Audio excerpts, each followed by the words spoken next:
Hello friends, சவுதியிலேருந்து நான் உங்கள் ரியலே பல பேசுகிறேன். எல்லாம் எப்படி இருக்கீங்க? இந்த கோழிகள்லாம் கரெக்டாக வந்து இந்த டயத்துக்கு கரெக்டாக எங்கள் வீட்டு கொல்லவாச பின்னாடி வந்து நிற்கும். இதெல்லாம் எங்கள் கோழி தான்.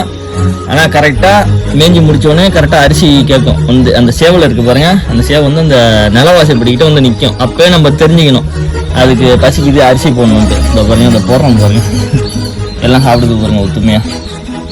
இதுங்களுக்கு பத்துலையா, அதனால அப்படியே கூவி கூவி கேட்குதுங்க. திருப்பி போட்டுறோம் பாருங்க, அரிசிலாம் எவ்வளோ சந்தோஷமாக சாப்பிடுது பாருங்க. இதுக்கு பத்தலை பொருளுக்கு அரிசி. அது இல்லாமல் பக்கத்து வீட்டு கோழின்னு வந்து இங்கே இதே அரிசி, நம்ம அரிசி போட்ட அரிசியும் சாப்பிடுதுங்க. ஆனால் இப்போதைக்கு அது சண்டை போட்டுட்டு இருக்குங்க. ஆனால் இப்போதைக்கு ஒத்துமை ஆகிடுங்கன்னு நினைக்கிறேன். பார்ப்போம். இது பக்கத்து வீட்டு கோழி, இதெல்லாம் நம்ம வீட்டு கோழி. இதெல்லாம் நம்ம வீட்டு கோழி தான். எவ்வளோ சந்தோஷமாக சாப்பிடுது பாருங்க. இத்தனைக்கும் பாதுகாப்பு தோக்காம இருக்கேன். இவன் தான் எல்லாத்தையும் பாதுகாத்துக்கிட்டு இருப்பான். அதுக்கு எந்த வித ஆபத்து வராமல் இவன் தான் பாதுகாப்பான். கேட்குது.